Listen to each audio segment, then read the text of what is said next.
Hello and welcome to New Mess Podcast, episode 178. We're back another week, another wicked week in Dota 2. We're going to be discussing position 5 laning, post-laning. We did laning last week, we did pulling last week. And I feel like pretty good discussion. I've got to follow up this week with the natural progression, which is mid-game, late game onwards. Talk about some games, as always. Maybe some time for some other business. We will see. Marco, welcome to the pod. How are you doing this week? Excellent, thank you very much. Nice. How's the cabinet coming on, or whatever you're building? That wardrobe I did get someone else to do. I saved myself about 25 hours, a lot of stress at the cost of a bit of money, so fine. I'm happy to specialise. The economist. The economist. I mean, having said that, I've just put up a little bathroom mirror, which is Omega Pog. That's like RuneScape skills have just dinged. Well, that sounds more dangerous. You could drop that and bust into a million pieces and cut yourself. Oh, it's like a small bathroom mirror, like not a main bathroom, kind of a small toilet, okay. Just a small mirror. I'm not doing anything big. Don't worry about that. Yeah, all good. We need to save those. Those hands can't get cut. They need to be saved for scholarly activities that aren't beneath you, like building furniture. Adam, likewise, welcome to the pod. How you doing? I'm good. Nice. I'm good. Yeah, not been building anything interesting. You've been eating any yogurt? You want to report on something interesting like that? Well, yeah, I eat that every day. I do every day. Yeah, I have every work day. It's part of my lunch I pack. Shout outs to Chobani Greek yogurt, fruit on the bottom. It comes in a cup, not a pot. Beautiful. Is it one of those pots where you pour in stuff onto the top, like granola or whatever? They have those, but I just get the ones with the fruit on the bottom, and then you just mix it up. Okay. Interesting. Yeah, I'm a fan of a yogurt breakfast as well, although I haven't been indulging recently. I'm currently working like not where I'm based, so I get to claim expenses on food. So I'm living the... What's your per diem? Per day, is that like per day expense? Oh yeah. That's like what you get reimbursed for food or whatever per day. There's no limit basically, because I don't take the piss, so I don't think they've ever needed to tell me. Oh, okay. So I don't know. I could probably get away with a lot because it's a bit of a big ask on at the moment. So they're basically being like, they know that there's no other staff that want to do it, so they're like, if you can keep coming into this office and doing this like special function that we're going to ask, then you like have your expenses, and we'll pay for your like training or whatever. Yeah, here I guess whenever I've done it, it kind of depends on what city you're going to and stuff. Mm-hmm. The cost of living there, and you get a budget for the day. So yeah, I think when we went to Hawaii for a conference, we were getting like over $100 a day. Nice. It's just like I couldn't even imagine spending this much on food in a day. So you just get to pocket the rest. Yeah. Oh, really? Wow, that's pretty nice. So, bit of games, bit of Dota 2. I don't know how much has been played, but Marco, have you been up to much matches this week? A little bit, and I did reflect on my games. I have to say, these last couple of weeks are honestly some of the worst performances I've ever had. Honestly, I'm just thinking about some of the games I played and the amount of mistakes and the laning. Just what am I doing? Mechanically missing creeps, fighting like Archons in the lane and missing 20 creeps, dying. Oh man, so poor.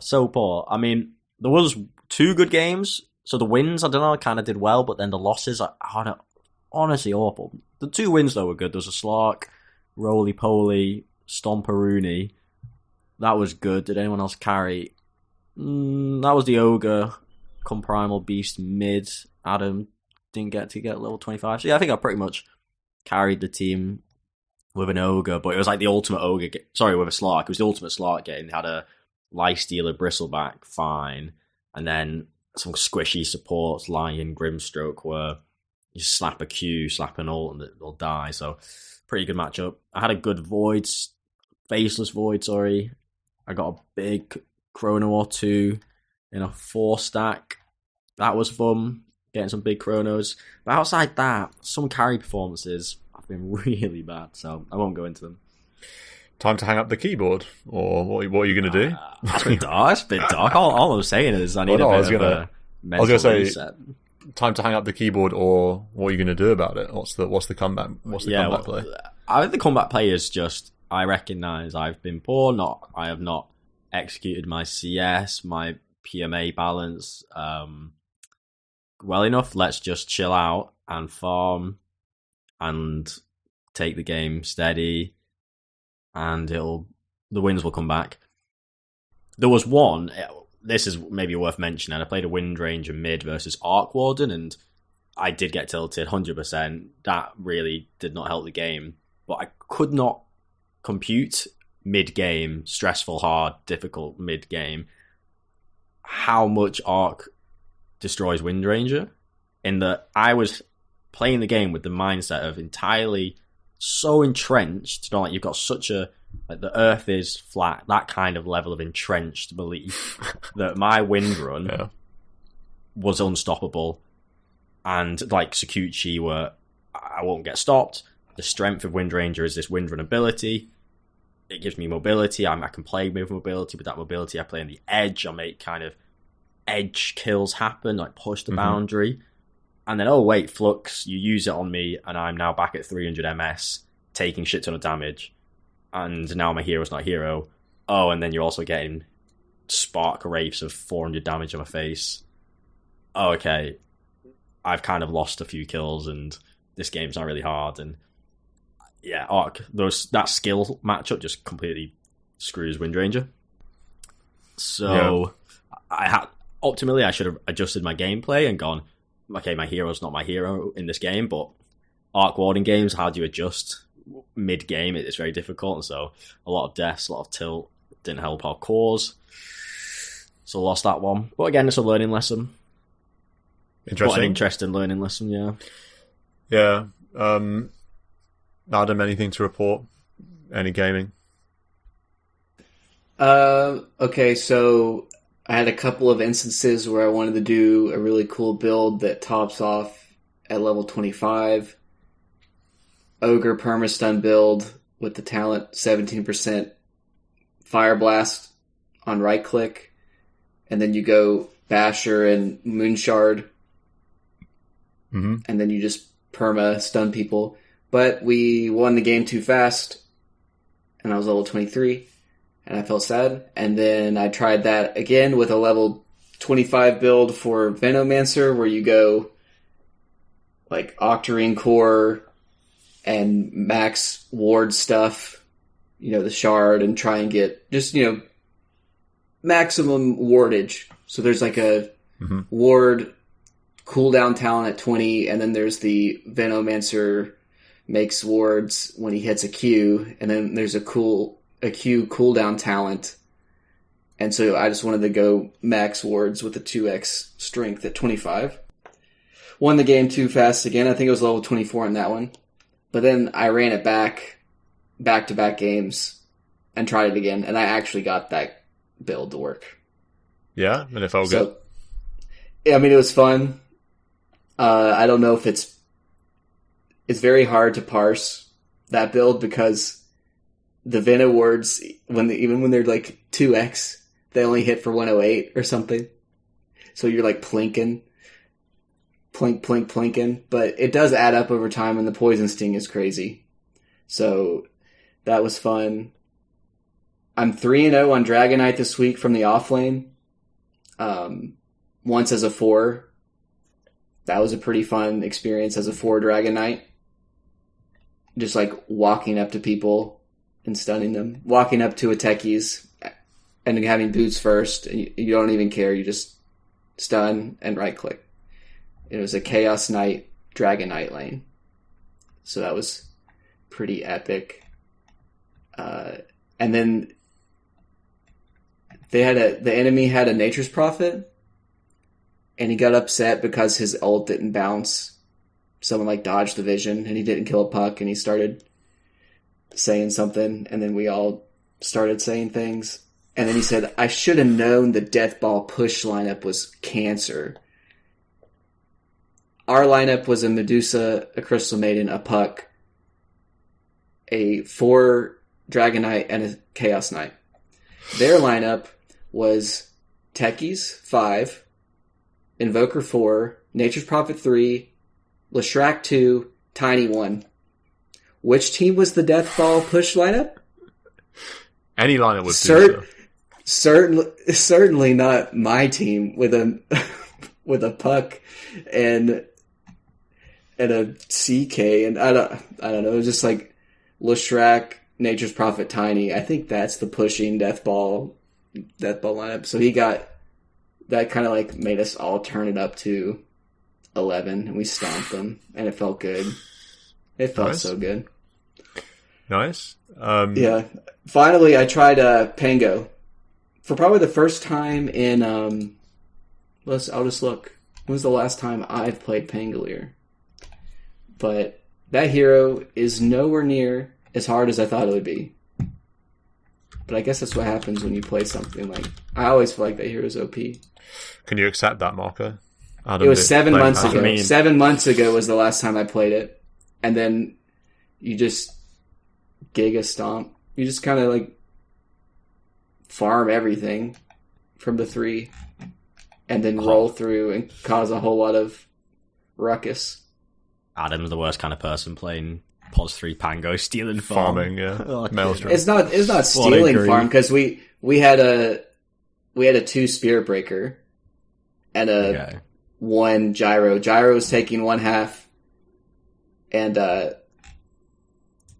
I was 9-5-20. It's not like I went Maelstrom Ags. I wasn't going like hard farm. The Maelstrom you just do because they had a TB. And then Ags I did because they have a TB. I think you do have to do the Maelstrom, don't you, no matter what? I think it is just the build. Yeah. I think you have to do Javelin, and I think you probably have to do Maelstrom. But I mean, if they have a TB, you have to go Maelstrom. Like it's... Ags is so nice versus TB as well. And I might make a clip of one of these things where I just pressed 2 buttons, and it felt like the entire team went 100-0.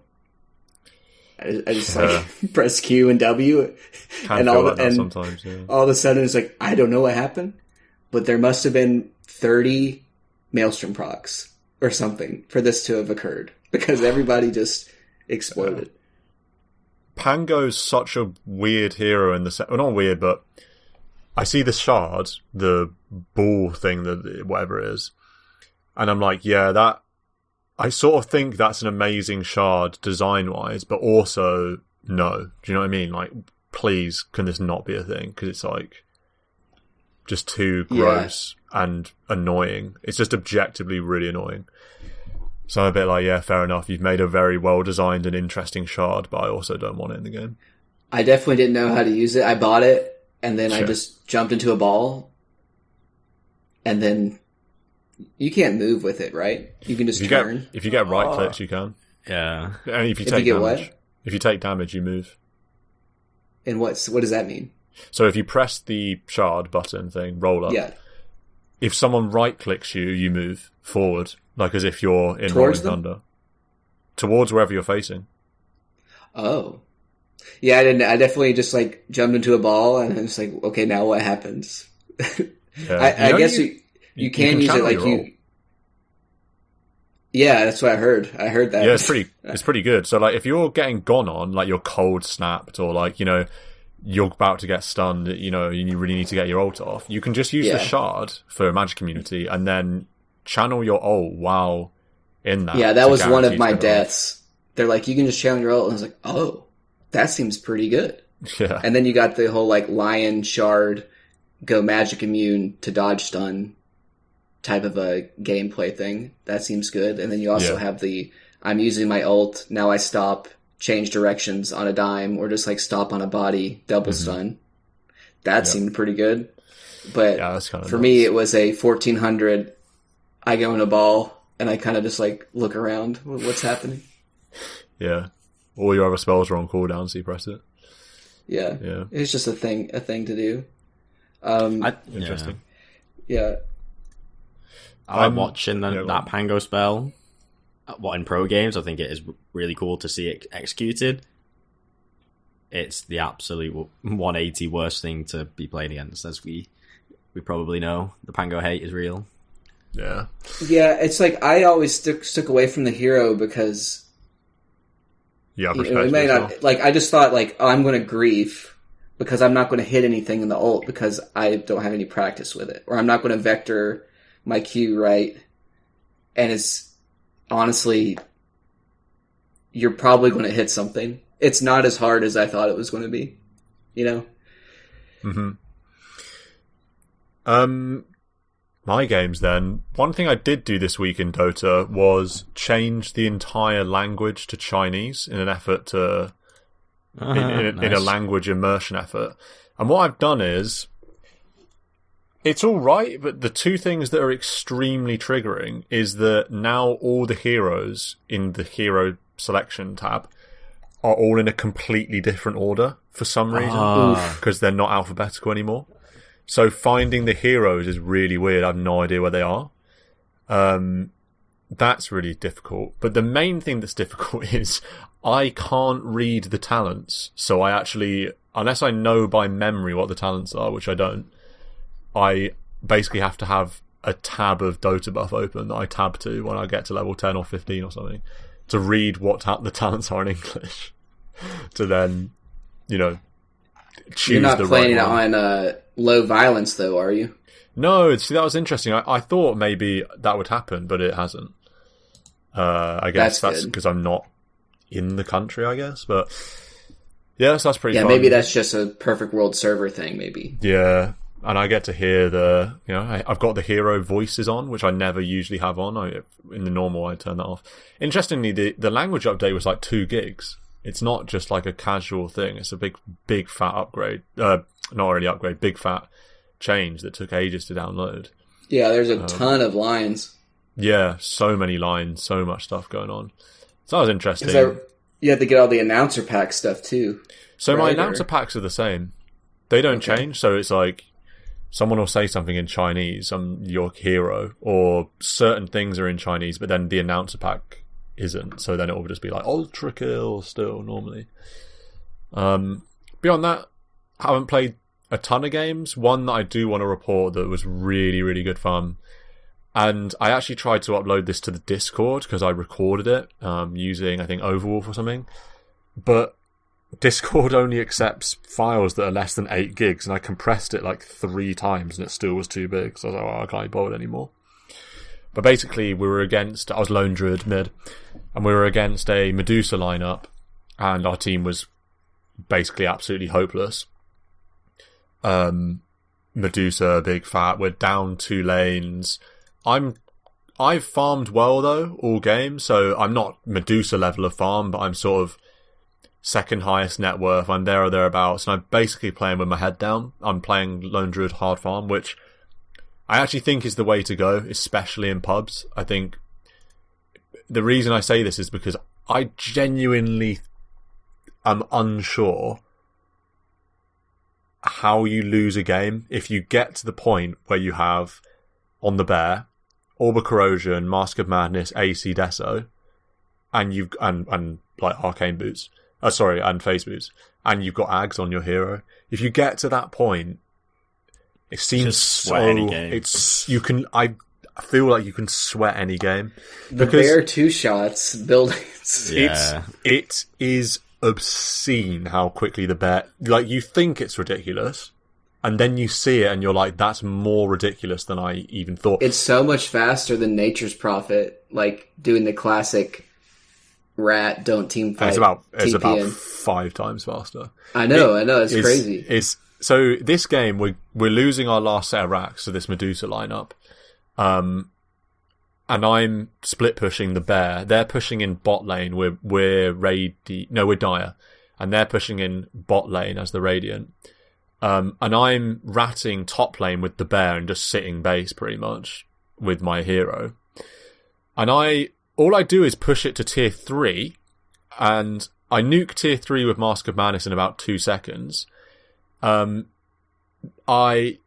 do a kind of bad glyph, but this is while they're pushing our racks, and there's a team fight happening. I just skip the buildings and I just right click the tier 4, shift click one tier 4, then shift click the other tier 4.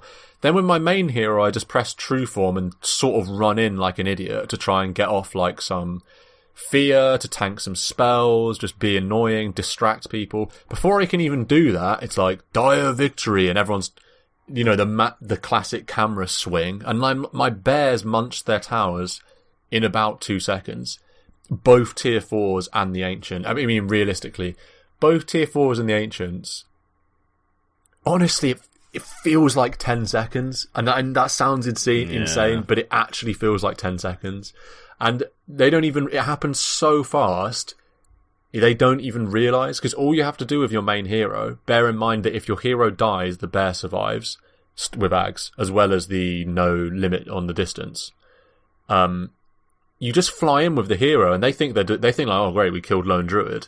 And even if they try and TP out, you've got Savage Roar on your main hero.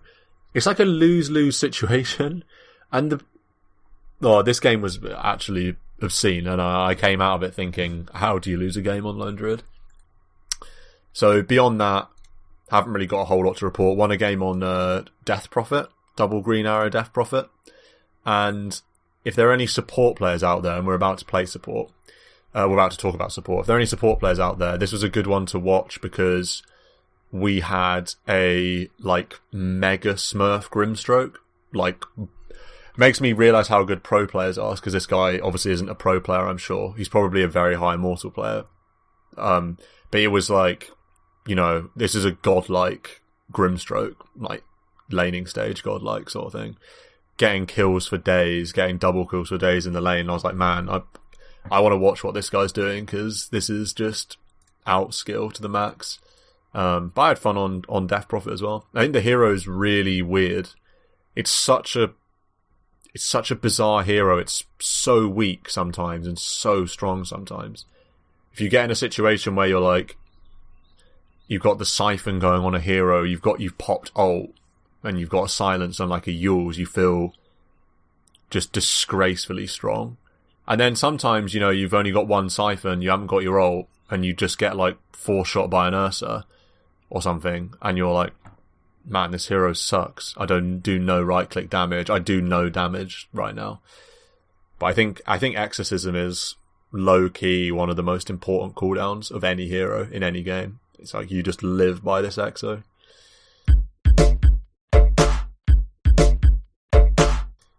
Let's talk about support. We left it last episode with pulling and laning stage and things like that. What happens next? We said, or Adam or whoever said that you want to make it your carry's life as easy as possible to hit creeps. But what do you do when your carry leaves the lane? What happens when your jug or whatever is like, right, I'm going to start pushing out lanes and hitting jungle creeps and doing my farming patterns? What is a support to do? Or what's the checklist?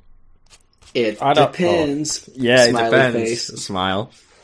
But before we assume that the jug has gone to woods, because that's a big assumption, I'd like to shout out or call out what I think happens often. And in the meta and the patch these days, position 1s are staying in the safe lane for longer. I know we talked about a year ago, the classic rotation of minute 10 comes along and the carry swap lanes, or even minute 8 or something. I do feel like watching streamers, high level Dota, Gork stays in lane to 13 minutes often. And also with the neutral creeps getting stronger, that's more reason that you have to be in lanes for longer. Mm-hmm. So anyway, Jug doesn't necessarily go into the woods, but what I think often happens with the 5, 10 minutes comes around and they go, ITO, lane's done, I'm finished, job, I'm not needed here anymore. Mm-hmm. They F off to do something probably, I can't really assume useless, but let's say useless. Leave the 1 alone in the lane, and no, they struggle, they can't farm, they get ganked, they get pressured. and the one's just happily not there. So all this convoluted point is, if your one's not left the lane at 10, there's still ample reason to coexist with them if they're not super strong and sustainable. Comes back to the points we made last ep of make them your priority. Are they safe? Are they strong? Are they healthy? Are they happy? Are they warm and fuzzy inside? You need to tick all those boxes as the 5 before ever going to then think, shall I go to mid? Shall I go to woods? Or something else? Mm-hmm. Yeah. It's almost as if the underlying reason why you're doing your things, that doesn't change. It's just the nature of the game changes. You still want to make your carry's life as easy as possible. Yeah. So even when you're like quote unquote making space, doing things, even later on in the mid game when you really are, the laning stage really is over, and you're out in your little death 4-ball with the carry farming or something, even that, you're kind of still doing that. A large part of why you're doing that is to make your carry's life as easy as possible. And when you're even when you're fighting in the late game, like the way you're playing these fights, you're still trying to make your life as easy as possible for your carry, because this is the hero that you put all your net worth on. So they're the ones that carry you. They're the ones that output the damage, and you need to make their life as easy as possible. So it's almost like the objective of the game never really changes. Having said all that, it is most likely that post laning, post early, the carry will enter the jungle, and so there does come a time where, okay, your purpose is no longer to coexist directly with them, and I do have strong thoughts about how the POS 5 should behave when the carry is safely farming. But yeah, Adam can maybe kick off his ideas. Kick off? Well, I mean, just the first thing on my mind is if the carry leaves, someone's got to hold that lane. Someone's got to try and get a little bit out of it. And if your offlaner doesn't come down there, that should be what you do. That's where you get a little bit of gold, a little bit of XP. The classic thing I think of is Winter Wyvern 5 holds off the push from the enemy, and you just you W the wave, or if you're just another hero, you yoink that wave off the tower, and then they can't push it as much. And if you deny them like 2 to 3 waves of them just having free attacking that tower, it goes a long way of occupying the attention of the enemy. And if they have to bring 3 people and dive your tier 1 and kill you, you either get a TP response or you just baited like a ton of resources. Mm-hmm. I'm a huge fan of that. I'm a huge fan of supports taking lanes. Even the mid, safe lane, doesn't matter where. I'm a big fan of supports taking lanes, because I think it's almost like in pub Dota, I'd much rather be in the position of, hey, I'm a weak support, I'm some Dazzle, or, I'm some Chikira, whatever. I'm going to sit in this safe lane and hit creeps just by myself, which quote unquote shouldn't happen, right? That's sort of an outrageous thing to do. What are you going to do about it? Like, what are the enemies going to do about it? And I feel like in pub Dota, the answer's often going to be nothing. And then the other answer is, I'm going to do something that's bad, because it's hard to proactively do stuff in pub Dota. Like, they're going to dive you, and maybe your core gets a good opportunity for a TP counter initiation gank, or they're going to dive you and maybe you die, but it took them a minute longer than it should have for them to have organised that. You got 2 waves out of it, you got 100 gold TP out of it, and their core had to come from some suboptimal position to take part in the gank. It's just like, it's like what we've talked about before. If a pro team played us at Dota, they wouldn't win from insane micro battles all game.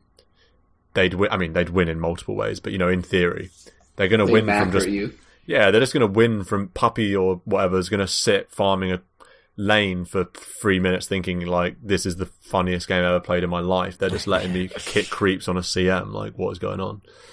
So I almost feel like you take that to the pub. So yeah, I really like the idea of the support taking taking the wave, or do you think there's a risk of your carry like getting ganked in the jungle if you have that attitude?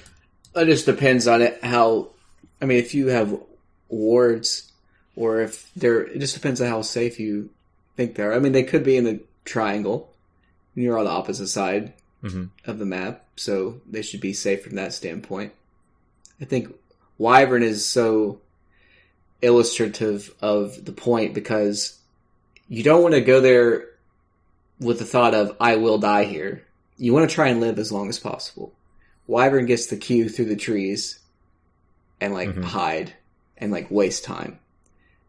And you definitely don't think you TP in when they're already got 3 heroes down there and be like, I'm going to Crystal Nova the wave as CM and I did my job. Yeah. The goal is, it's like a survival horror game at that point. You're trying to live as long as possible and disrupt as many waves as possible. Yeah. I don't want people to get the thought of, I died and I fed and these guys said it was okay. Oh, I hate that. I hate that mantra. Hate it with a passion. There's one death in 1,000 that's your value, yeah, realistically. But then the pubber goes 9 out of 10 deaths of value and then wonders why they're in 0 negative MMRs. It's an interesting one, isn't it? The value death. We're not saying it's okay. Concept. But this is your catch-up time. Because you're not going to you shouldn't be getting the tome every time. Sometimes you get the tome if you have a high impact spell or something, but a lot of the time you should let someone else yoink that. So this is where you get your tome is a couple of creep waves of XP and you want to maximize getting the gold on it too. And it doesn't have to be the safe lane either. If your puck middle, goes somewhere in ganks, you should sit middle and get those couple of waves. Mm-hmm. And then if they start to dive, then you TP in. You just think about you want someone to occupy some space. Because then 5 minutes later, you're level 7 instead of level 5. Or you're level 8 instead of level 6. Your spells are a lot stronger. And you make a bigger impact. I would counter and say, should the 4 not do this? And maybe the point depends on how impactful your level 6 ultimate ability is. So say like you mentioned the Wyvern, I agree, yeah, you can hold the tower, you maybe get some kill potential with you in that defensive tower position. Whereas if I think about playing a Bane, a Disruptor, honestly... Well, no, you don't have wave stuff. You gotta have AoE. Yeah, good point. So you need the AoE. So I think most 5s don't have the AoE, and so often it would be the 4 or the 3 that takes that safe lane, which would typically be riskier at 15 minutes. I really, really value the 6. Ultimate ability typically is a high impact one, aside from CM. If you're a Lich, Bane, Disruptor, wow, you can kill cores 100%. So what I want to see at 15 minutes is the POS 5 being that killer and going, where's my POS 2 or my POS 3 that's hunting, or not hunting, but playing on the map with aggression or pushing the boundaries. I'm going to be with them because that's where I can make kills happen. Mm. I do think far too often the 5 does not appreciate the power they have.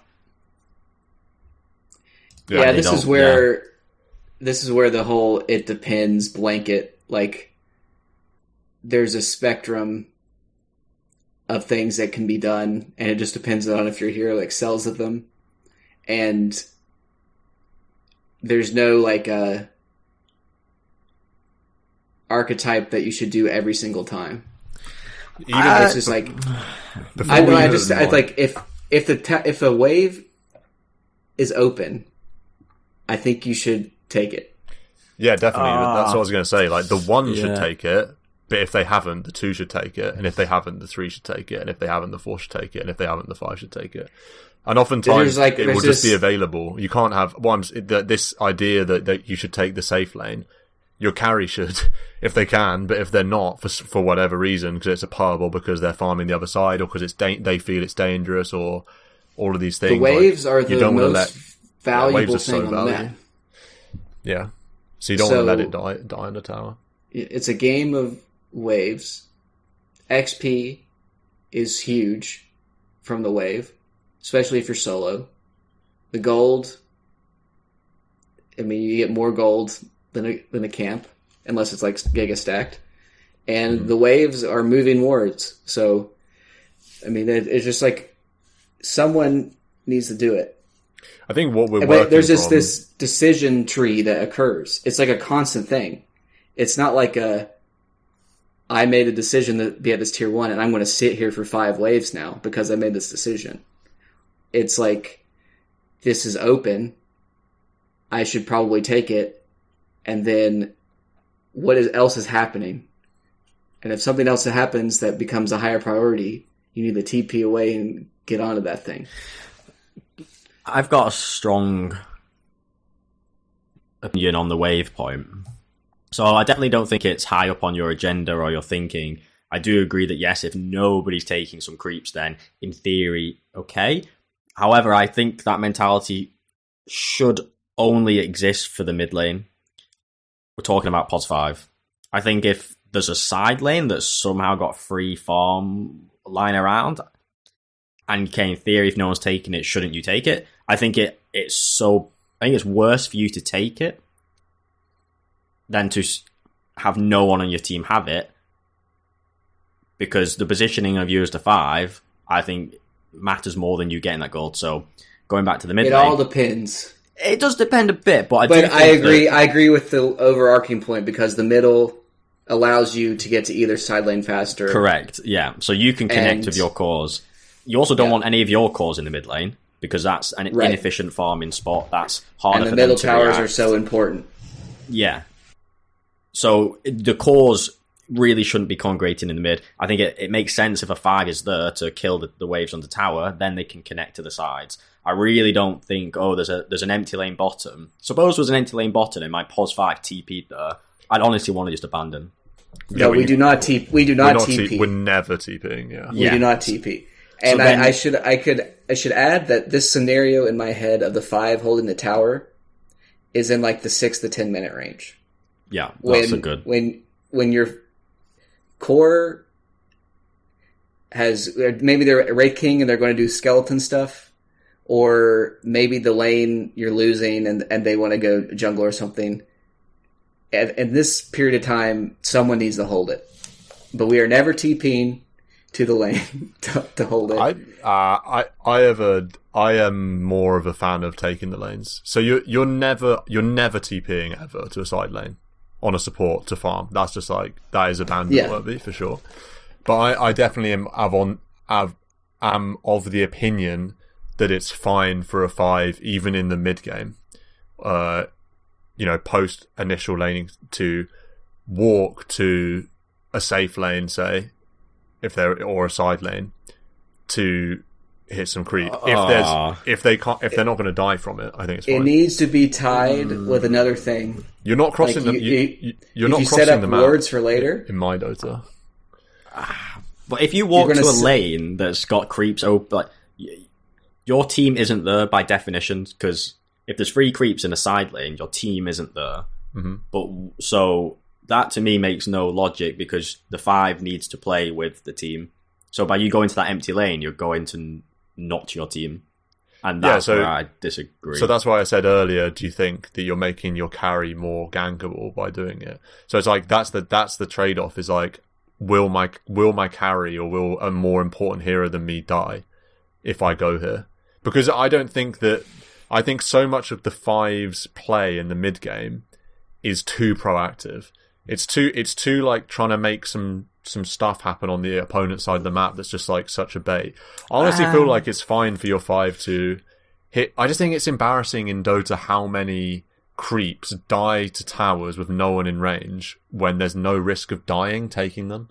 And I feel like you can do that on a support. The earlier the better. Obviously, the later the game goes on, the more important. Even just TPing to a situation is sometimes too long, or it happens away from tower. So that needs to be taken into consideration for sure. But certainly, like, I would say, like, early mid game, I've no problem with my 5 taking some creeps in a side lane, because I don't really want us to be making big proactive moves at that point anyway. Yeah, I mean, it sounds like a greedy 5. It sounds like what a 4 should be doing, or a 3 should be doing, or a 2 or a 1. Like, the positions come from farm priority. So if there's such obvious farm that's not being taken, then yes, sounds like your team's bad. Something's going wrong. 100%. I agree. Maybe with that 100%. Maybe we should say that 6 support doesn't exist in pub Dota, and that if you look at your replay, there's probably times when you could have been getting a little bit more farm. Yeah, a wave here or there. Yes, 5 is all about the wave here or there. That's the whole deal, is you maximize the wave here or there. It's like, I did something, maybe I was warding my jungle radiant side bottom, now I'm walking towards top, I'll hit the mid wave on my way walking top, it's there. Yeah. I'll stack a camp along the way, it's there. It's all about thinking about what is there for you to do at the time on the clock. I kind of give a bit of colour to the situation. So my last 3 Disruptor games, ranked, all wins, 27 minutes, 34 minutes, 27 minutes. I think my 5 Disruptor is probably one of my best positions in my Dota. Peak taco. Literally, this is like peak taco playing with Matumbu Man kind of thing. Yeah. 26 last hits, 30 last hits, 27 last hits. So I feel like maybe we're putting too much time and effort on this. If there are stray creeps or a wave here or there, yes, you want to take it. But just taking this 3 sample size of mine, those are pretty good numbers for as low as the game time is really low. You're stomping 30 minutes, 30 CS. It's pretty okay. Yeah, it's really just a nice to have it. It's not. I don't think it's where the focus should be. Like, I need to get farm, or my team's so shit, I need to become a 4 as the 5. I do think you can climb and win games without morphing your 5 into a greedy 5 into 4. I think you can simply play a 5 whose mid-game priorities are, to me, very much stay tight to my 2 and 3 and be where they are to make kills happen or to support them with spells. Yes, get a creep here or there, but I do think you can put the CS bit really far down your priorities. Well, I just think some people in the same situation in a 27-minute win would have 8 creeps. Yeah, perhaps. So that's all. This is about squeezing out maybe an extra 800 gold, which gets you a wand and a windlace or something, which makes you live the next time, which makes you have more XP, which makes you more relevant. Yeah. We're not farming Ags on Disruptor in 27 minutes. We have an extra bracer or something on a hero. Yeah. And also, just to revisit, to counter my own point from earlier, this idea of, because I definitely don't want to overstate this creep thing, don't want to overstate it. This is just like a chill out in the early mid game, post laning, and hit some creeps if it's happening, because and keep your TP to react to stuff, because I'm not a fan of proactive Dota too early. But anyway, another what was I going to say again? Oh yeah, if you're hitting creeps too much, say you just are in the safe lane chilling and no one's killing you, and you're in your head you're wow, I can't believe they're letting the POS 5 Witch Doctor or whatever just hit creep in the safe lane and they're not doing anything about it. It's you could also very well just be sort of griefing your team almost, because then your mid and your carry and all the rest of it. I don't know, actually. I'm undecided on this one, because I feel like what I was going to say is you're griefing them because you're making it harder for them to farm, because you're not making space or putting yourself in a position where you're with your 3 or your 4 putting pressure on the map. But then I think about that more and I'm nah, I'm not. Do you think it's just better you're playing Disruptor, Mark? Do you think it's better to just sort of sit your carry so that they feel a little bit more confident hitting creeps on the lane? No. You're sitting with the POS 2, 3, 4, and I know you're triggered by people playing too proactive, aggressive, and throwing games, and you'll see the POS 5 partake in these activities. But I don't think it's the responsibility of the 5 to initiate or be aggressive or make movements and ganks. To me, they're only there because they're attached to the 2, 3, 4, and I do think the optimal 5 is attaching themselves in the mid game to the 2, 3, 4. So that doesn't, I agree, that doesn't necessarily mean because you've got 2 heroes in close proximity, go dive a tier 2. It simply means be in close proximity, ready for whatever happens. So if the POS 2, 3 are putting aggression to a tower, well, you've got 2 heroes showing but a third hidden, you can turn a fight or you can save a fight. If they're just farming, then okay, you stay nearby in case they get gone on perhaps, or you take that mid wave that's just landed at the mid tier 1 and you kind of wait for action to happen. But ultimately that mid game POS 5 gameplay I think is all about being close to your 2, 3, 4. Yeah, it's an interesting one because it's like, what does that, you say be ready for anything, and in my head what I'm thinking about is like, I don't know what that looks like. You're either defending a tower, which is great, that's like the optimal, you're defending their aggression, but this idea of your 5, like, you've got to sit your POS 2 or your POS 3 when they're pressuring a tower, it's fine, but it's like, it's a tough balance to get right on the 3 or the 2. If you, it's for the 2 or 3 to decide, but it's not the 5. How far they're going, yeah. And you're the just there to 5 is support. all about patience and positioning. Yeah, and you could say don't push that aggressively if you want, but it still doesn't change the fact that it's still the tippy you're toes. Close to them. Yeah, the enemies have to answer, because if they don't, you're taking a tower, so it's still like you're doing stuff sort of thing. And maybe they answer with 1 hero, or let's suppose, what does the 2 or 3 do? Let's suppose they've just picked up a blink and they move to a side lane because they expect or anticipate an enemy hero appearing. Not unreasonable. In 9 out of 10 scenarios, with a +1, that POS 3 gets a kill. In kind of 1 in 10, they get a solo kill. Well, how do they get that kill? Well, because the 5's gone to the side lane with them or shifted to the side lane with them.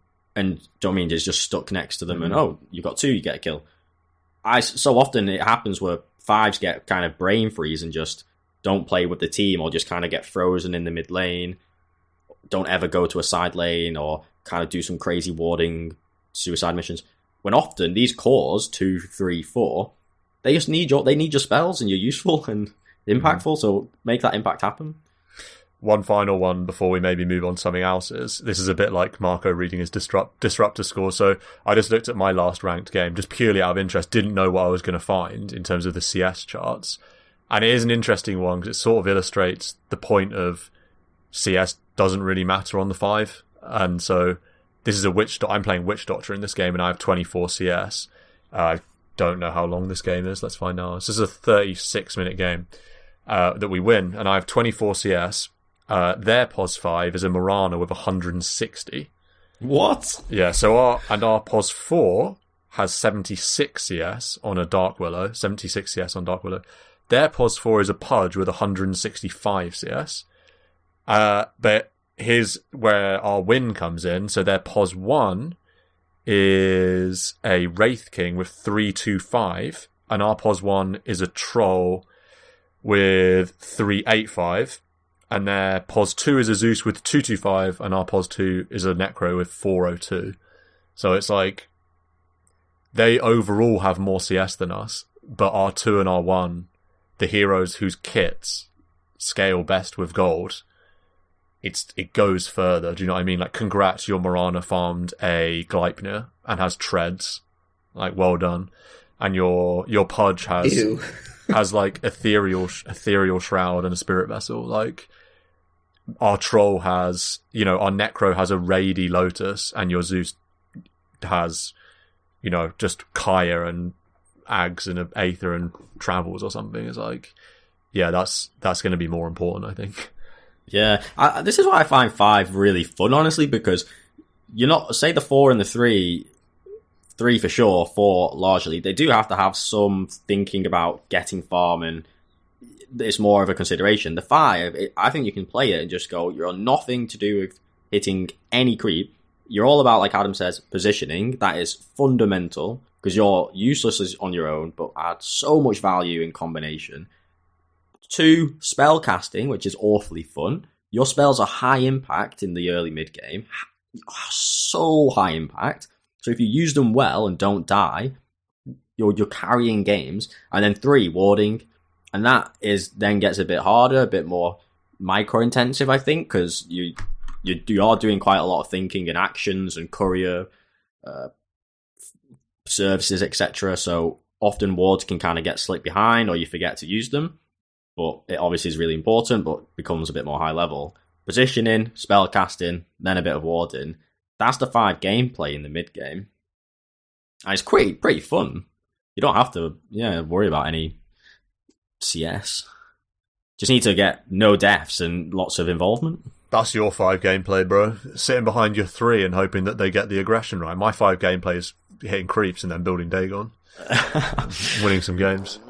Yeah. I think another thing to point out as well is that this sort of, the extent to which you care about creeps, or like have it in your mind that you're gonna farm a bit, it's so necessitated on like the extent to which you can even do that with your hero. Like when I'm playing a Jakiro, I'm gonna use my Q and an E on a camp as I walk past, or on the wave as I'm, just because I can do it with 2 spells and it doesn't even slow me down. I'm walking past. But when I'm playing Warlock or Dazzle, I'm never going to sit there. It's like you can't, just by nature of the kit. So yeah, to a counterpoint, and this is maybe only relevant as you get into better games, but there's also an argument that you shouldn't even be casting spells on a lane, because then you're showing your position. And even if you're casting it from the woods, it's still information that, oh, the POS 5, whomever, has just cast a spell in this position. That's amazing information. Like, ultimately, I do feel like the 5 shouldn't even do that, because they should be hidden. Yeah. And that fucks the enemy up, because they don't know where they're going to get, where the danger is. Yeah, but that's too high level. No one's thinking about. No, everyone thinks that the enemy can see what you see. I wonder what MMR do you have to have before you start thinking about vision all the time. Don't know. It is the funniest thing and also the most depressing thing when you're playing some like unranked Dota 2 game or just some like low quality game and you're making some movement with your team and it's like, oh, let's just kill this creep wave before we smoke or something, and then like all 4 heroes like pile into the wave to clear it, and then you smoke and you're like, yep, that was terrible, and now they know everything. Yeah, nothing hurts more than that. Let's wrap it there. Let's call it a day, and we'll be back next week to potentially revisit 5. Although did we not mention? We didn't say stacking once. Yeah, stacking. Just look at the timer. You know, when it gets to like 45. Leave it to me to start off. Where do we want to start? How about we do this really esoteric holding the tower? Yeah, and just talk about that for 30 minutes and be like, oh, okay, see you later.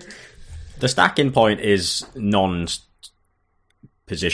specific. It's a skill that you should learn and do on every position, really, and maybe the 5 more onus on it. But 5 should have more. I think maybe even sometimes 4's like a Shadow Demon, Kotl. Sometimes you can be fancy with it, but every position should stack when possible. Mm-hmm. Yeah. So when thinking about 5 and how to do it better, I think it helps to think about 5s that have been bad or low impact, whatever. So an example I've got, I was playing with Dynamic, and who's a great player, but it was an interesting observation post game. So he kind of left the lane because the LC was so low to go do some stacking in the woods. And I was a bit like, and particularly after the game, was like, oh, I don't think you should have done that, because although I was kind of safely hitting creeps, the LC was hitting creeps even more safe than me. I think I was a Dro, and the LC was like phase boots, 2 braces, but solo in the lane for quite a lot of time. And so I think Dynamic thought, well, Dro's not dying, so is therefore safe, so I should therefore stack, which is not unreasonable thought process. But I think what would have been better is, well, the LC has no right to lane this aggressively on their own. If we're 2v1 with your spells, Glimpse, Kinetic Field, we can kill them, or we can, even if better or equal, make them hit 0 creeps. Because as a Drow, I can't stop LC getting creeps or pulling them, and then last hitting them. But 2v1, we could make that happen. That is way more impactful than this Disruptor being AFK stacking creep camps that no one's not even going to kill for about 20 minutes because creeps are so strong. So yeah, this almost goes back to what we were talking about last episode about actually like winning the lane. Yeah, and not patting yourself on the back because you like got 2 kills. Yeah, when you're ahead, get more ahead. Yeah, exactly. Get more ahead. Don't let them see a lane creep. Like, don't let them see a lane creep. I think stacking it's because it's so. Oh, it's what you should do. Or the pros are doing it, and therefore that's what you should do. But it's too high level to know when is it optimal or to strategize around a stacking line. It's just complex. Another thing to do along the way. Yeah, just put it down the bottom of the list of priorities and do the basics, the simple stuff, and then when you see when you see pros do like stack strats where they're literally really, you can tell they're really highly emphasizing these ancient stacks or whatever. It's because they're playing for like a really specific timing. It's like that when you hear pro players commentate, they're like, oh yeah, they're going to stack like this so that their TA can hit Deso Blink at like 15 or something, because they know that they're going to do something very specific with that timing. And they've built their lineup around it. It's like so much of pro team stuff is about timings, and then they're like, yeah, well, we're going to hyper prioritize stacking because we know that it plays into this like specific strat that we have. It's not some general like, what's the optimum thing for me to do in a parboy stack. Well, I feel like that often happens where these kind of exciting or big or important pro points then kind of get into the pubs and almost just noisy and not helpful to the pubs, because these are pros that are getting paid to do this. They're absolutely gods at the game. They can strategize around stacking and do it up. Yeah, in pubs, I'm happy for someone to just play very basic Dota and you'll fly up the ranks. I'll let you end the episode this time, Stan. I won't derail. Right. No worries. I mean, all I'll say is have a final whistle then. There you go.